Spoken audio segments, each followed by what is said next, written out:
Baby Dogecoin. Voici de nouvelles que nous devons savoir sur cette monnaie. C'est déjà fait en si peu de temps et l'équipe en recherche davantage. Je ne sais pas si vous êtes déjà au courant ou pas, mais ne vous inquiétez pas, quand on va en parler tout de suite. Et ce n'est pas tout. Nous allons aussi parler de Robert Kiyosaki, de la SEC, des stablecoins et des tokens débloqués. Donc si toi aussi tu veux en savoir plus, continue, ok? Salut, ici c'est la chaîne crypto-monnaie et investissement et sur cette chaîne parlons de deux thèmes, les crypto-monnaies en général et quelques business en particulier. Alors si ces deux thèmes vous intéressent, n'hésitez pas à cliquer sur s'abonner, activer la cloche de notification pour ne rien rater toutes les vidéos d'urgence et prenez place car il y a de la place pour tout le monde, y compris vous, quelle que soit votre position géographique, ok? Mille merci à tous ceux qui sont déjà abonnés, qui me des commentaires et qui partagent mes vidéos. Grâce à votre contribution, nous sommes déjà à plus de 7200 abonnés. Je vous dis merci du soutien. On va dans le but. Mais oui, on n'a pas cliqué s'abonner, c'est fait.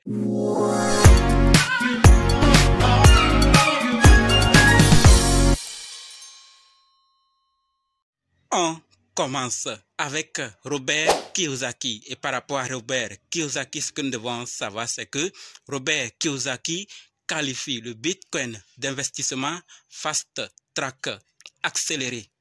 D'accord? L'auteur de Père riche, Père pauvre déclare dans un long post que le Bitcoin et le lithium sont des investissements accélérés car ils sont utiles et susceptibles d'avoir une forte demande. Les devises de Robert Kiyosaki sont l'or, le Bitcoin et le lithium. Lui, on n'en parle plus. Par rapport au Bitcoin, il est l'un des grands défenseurs de cette crypto-monnaie, du Bitcoin. Il en parle, il avertit par rapport au dollar. Il est l'avantage par rapport aux crypto-monnaies, Bitcoin particulièrement et certains projets. Ce n'est pas un hasard qu'il vient poster. Chaque fois, il en parle. Toujours, il avertit. Il dit des choses et au début, quand il le disait, certains n'ont pas cru. Après, ça s'est réalisé. Ils ont commencé à croire. C'est pour ça beaucoup considèrent et attendent de près ses prédictions ou ses avis par rapport aux crypto-monnaies et d'autres sujets de la finance ou de l'économie ou autres domaines. Et ceux qui en travaillent et prennent ça au sérieux ne regrettent pas le plus souvent. Quelquefois, il peut taper poteau, mais la majorité, il se concentre à avertir, à donner ces raisons pour lesquelles on doit acheter le Bitcoin ou l'or ou d'autres produits pour qu'on puisse être à l'abri des effets que le dollar pourrait donner à la suite.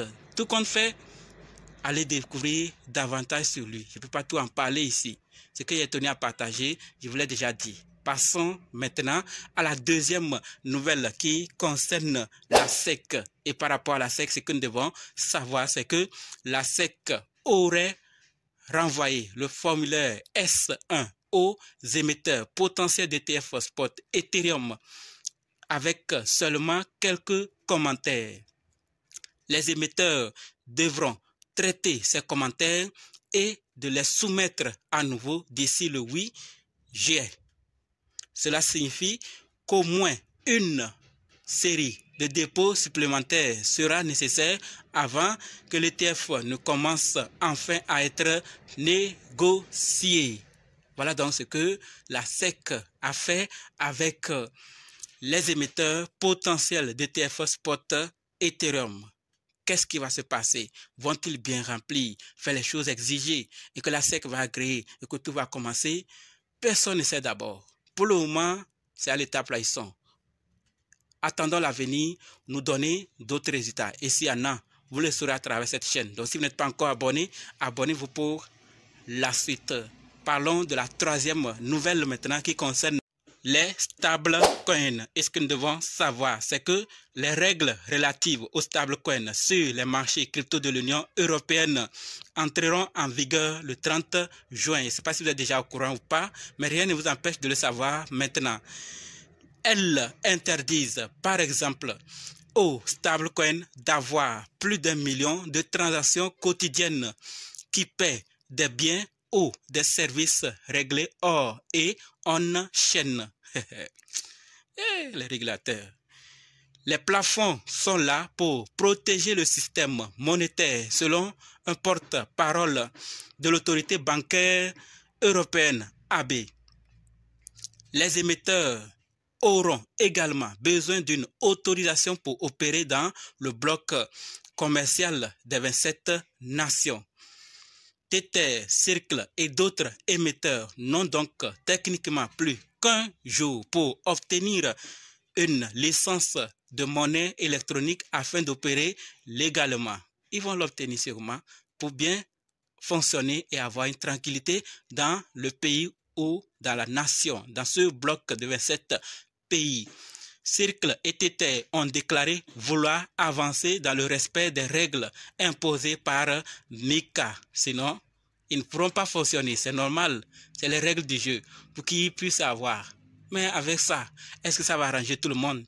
Ça ne doit pas dépasser un certain nombre de transactions quotidiennes. C'est parfois inquiétant. À un moment, on pourrait arriver à moins, encore moins, encore moins. Mais pour le moment, ce n'est que le début. Observons et l'avenir nous dira ce qui va se passer à l'avenir. Voilà donc ce que je voulais partager par rapport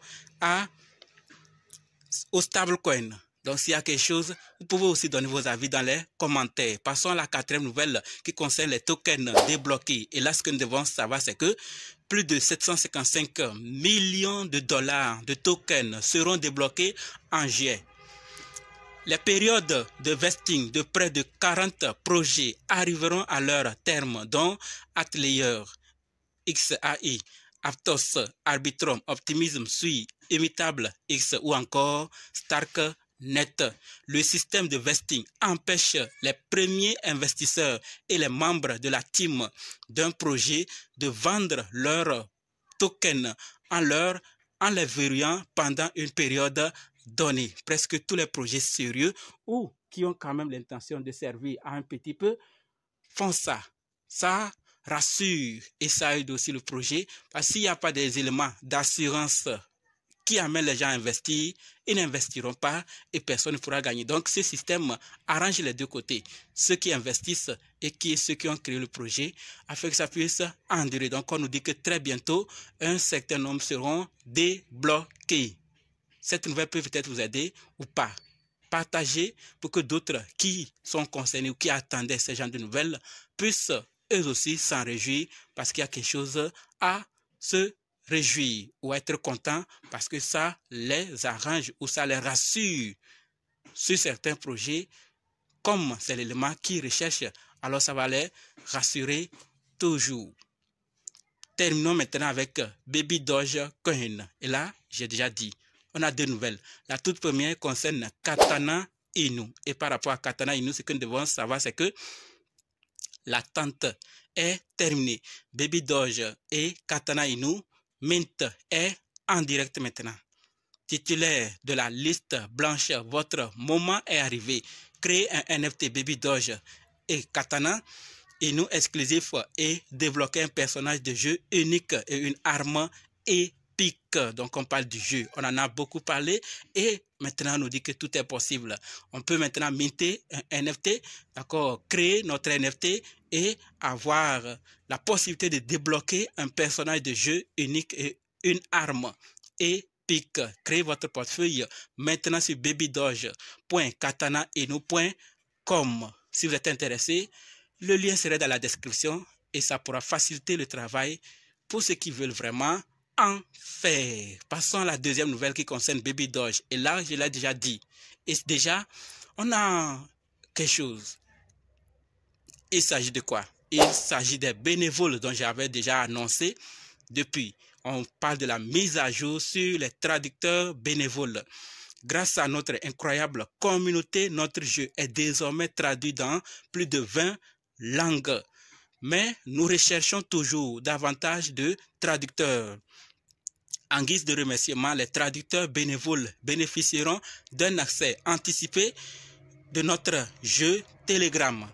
Si vous êtes intéressé, veuillez nous envoyer un message ici sur Twitter avec votre expérience et votre langue maternelle en première ligne. Donc sur Twitter, il n'y a pas autre réseau, on a précisé.